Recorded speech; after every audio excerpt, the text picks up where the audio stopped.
I used to think creepy stories are nothing more than myths, but last Valentine's Day proved me wrong. What was meant to be a romantic getaway became the scariest night of my life. It was supposed to be perfect. A cozy, secluded cabin tucked away in the mountains. Just me and my girlfriend, Emma, escaping the chaos of the city for a peaceful Valentine's night.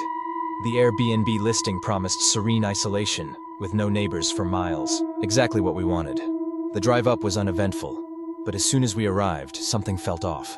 The cabin looked exactly like the pictures, but the woods surrounding it were oppressively dark, almost like the trees themselves were leaning in, listening. I shrugged it off, probably just city nerves. We lit the fireplace and put on a movie. The storm outside picked up, wind howling through the trees, but inside, everything felt warm and safe, or so I thought. Around midnight, Emma froze. She was staring at the window behind me, her face drained of color. "Did you see that?" she whispered. I turned, but saw nothing, just the reflection of the fire against the glass. "Probably just a deer," I joked, trying to lighten the mood, but Emma wasn't laughing. "No," she insisted, her voice trembling. "There was someone standing there." I got up and peered outside, pressing my face against the cold glass. The trees swayed under the weight of the wind, casting strange shadows, but nothing. No movement. No figure. "You're just spooked," I said, but deep down I felt it too, that creeping sense that we weren't alone. We tried to shake it off and continued the movie, but then we heard a soft tapping at the window. Not loud, not aggressive, just deliberate. Emma screamed. I spun around and my heart nearly stopped. There, right at the window, was a figure. Tall, thin, emotionless, like something from a nightmare. For a second I couldn't move. I just stared, my mind refusing to believe what my eyes were seeing. Then instinct kicked in. I grabbed my phone and called the police, my fingers shaking so badly I could barely dial.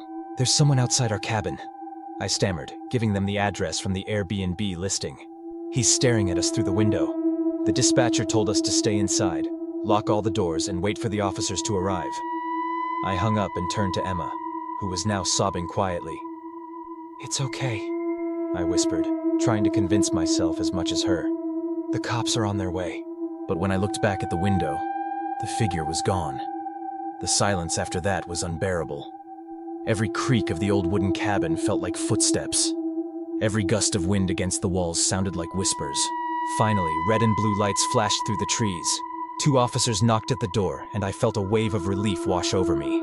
We explained everything, the masked figure, the tapping, the way it vanished. The officers took it seriously, surprisingly so. "You're not the first to report something like this," one of them muttered, almost to himself. They did a thorough search of the property. We waited inside, listening to the crunch of their boots in the snow. When they returned, their faces were pale. "We found footprints," one officer said slowly. "They lead from the woods to every window of the cabin." Emma gasped, covering her mouth with her hands. "But here's the thing," the officer continued, his voice dropping to a whisper. "There are no footprints leading back into the woods." I felt the blood drain from my face. "What do you mean?" "I mean," he said, locking eyes with me, "whoever, or whatever, was here never left." Emma started to hyperventilate, and I wrapped my arms around her, my own heart pounding so loudly I could barely hear the officer's next words. "We'll stay outside for a while," they assured us, "just in case." But even with them there, I didn't feel safe. The night stretched on endlessly. Every shadow outside seemed to move. Every creak inside felt like a warning. Eventually, the officers left, assuring us they'd patrol the area. We tried to sleep, but it was impossible. Every time I closed my eyes, I saw that figure, those hollow, lifeless eyes staring back at me. The next morning, we packed up and left as fast as we could. I didn't care about the refund. I just wanted to get as far away from that place as possible. A few days later, curiosity got the better of me. I called the Airbnb host, explaining what happened. That's when they told me something that still keeps me up at night. "You're not the first," they said. "Every Valentine's Day, guests report seeing him, the figure in the mask, but no one's ever figured out who he is." I deleted the app and vowed never to rent another cabin in the woods again. But sometimes, late at night, I swear I see that same white mask in my dreams, staring, waiting, and I can't shake the feeling that maybe he followed us home.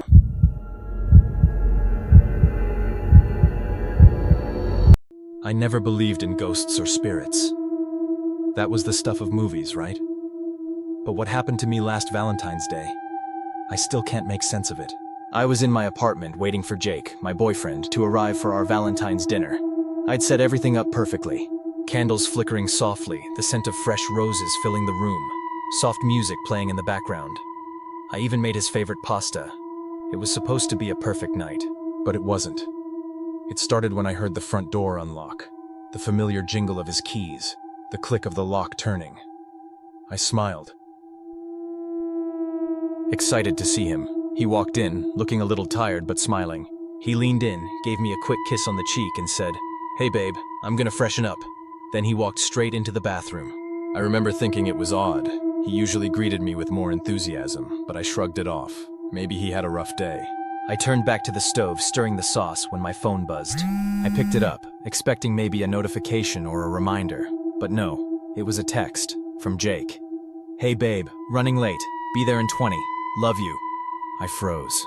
The spoon slipped from my hand, clattering onto the stovetop. My heart pounded in my chest so loudly I could barely hear the music anymore. My mind raced, trying to make sense of it. I had just seen him. He was in the bathroom, right? "Jake?" I called out, my voice shaky. Silence. The bathroom door was closed, but there was no sound. No running water, no footsteps, nothing. The apartment felt heavier, like the walls were closing in.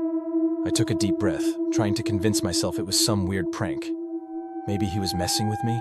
But Jake wasn't like that. I walked toward the bathroom, each step echoing in my ears. My hand trembled as I reached for the door handle. I pushed it open slowly, expecting... I don't even know what I expected. The bathroom was empty. No Jake. No sign anyone had been there. But the front door, it was locked from the inside. My heart felt like it might explode. I backed away, my mind screaming at me to leave the apartment, to run. But my legs wouldn't move. I stood there staring at the locked door, trying to understand what had just happened. Then, 20 minutes later, the front door unlocked again. I jumped, my pulse racing. But this time it was Jake, the real Jake. He walked in, smiling, holding a small box, a gift for me.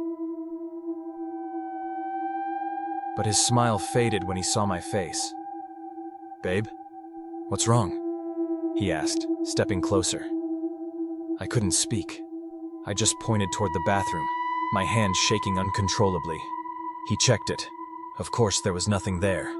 I told him everything. The kiss, the bathroom, the text, the silence. Jake tried to rationalize it. Maybe I was tired. Maybe I imagined it. But I knew what I saw, what I felt. The next day, I couldn't shake the feeling, so I started digging. I asked around the building, neighbors, the old landlord. That's when I found out. Our apartment building had a history, a dark one. People had reported seeing figures, ghostly apparitions that mimicked loved ones, voices calling out in familiar tones, even touches that felt all too real. One neighbor, an elderly woman from the second floor, told me her story. She'd seen her late husband's reflection in the mirror, standing right behind her, whispering her name. Another man on the third floor swore he saw his daughter, who'd moved away years ago, sitting in his living room, smiling, before vanishing into thin air. But there was something else. Something they hadn't told me before I moved in. A tenant years ago had vanished without a trace. They found his apartment locked from the inside, dinner still on the table, and his keys sitting by the door. The only thing missing was him. The police never solved it. Some said he left on his own, but the neighbors whispered another story, that something took him, something that could mimic, deceive, and trap. I moved out a week later, but sometimes, when I'm alone, I can still feel it. That kiss, cold, empty, not Jake's. Whatever it was, it's still out there, and maybe, just maybe, it's waiting for someone else's Valentine's night.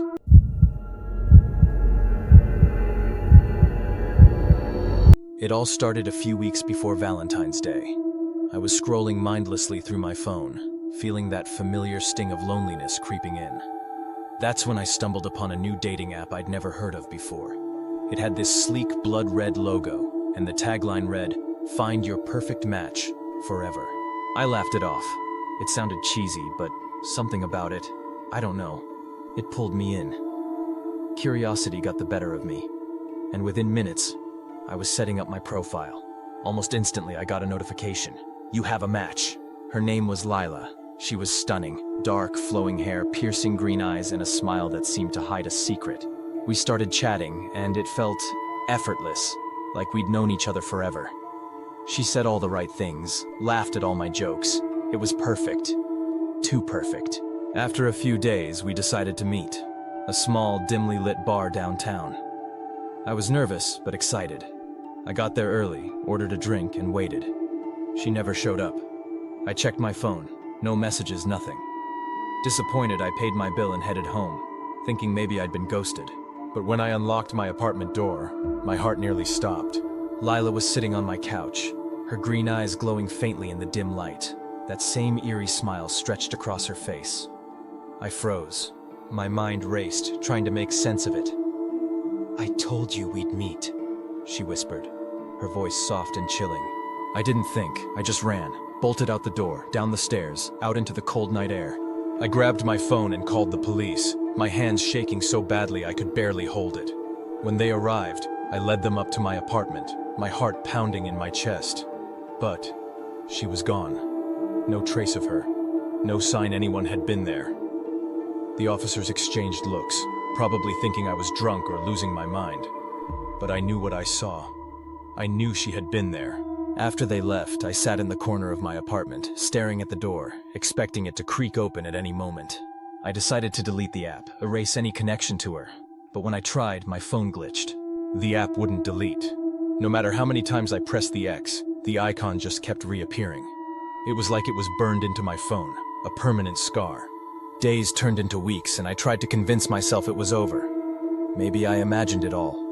But then, I started seeing her. Not in person, in reflections. At first, it was subtle, a glimpse of her face in the bathroom mirror when I was brushing my teeth. I'd turn around, nothing. Then I saw her in the reflection of my window at night, just standing behind me, smiling. Always smiling. I stopped looking in mirrors altogether, but it didn't help.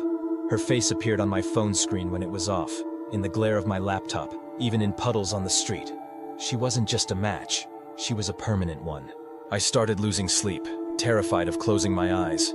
Every time I did, I'd see her, closer and closer, her green eyes boring into me. I stopped going out, stopped talking to friends. I was afraid to tell anyone. Who would believe me? One night I decided I couldn't take it anymore. I smashed my phone against the wall, shattering it into pieces. But when I picked it up, the screen flickered back to life, and there she was, clearer than ever. "You can't get rid of me," she whispered. I dropped the phone and ran to my front door, but it wouldn't budge. It was like it had been welded shut. I was trapped. That's when I heard it, the soft creak of footsteps behind me, slow, deliberate. I didn't want to turn around, but my body moved on its own. She was there, standing just a few feet away, her smile wider than ever, her eyes glowing with something inhuman. "We're perfect for each other," she said, her voice echoing in my head, louder and louder until it felt like it was splitting my skull open. I don't remember what happened after that. I woke up hours later, lying on the floor, my head pounding. The door was open, the apartment empty, but the fear never left.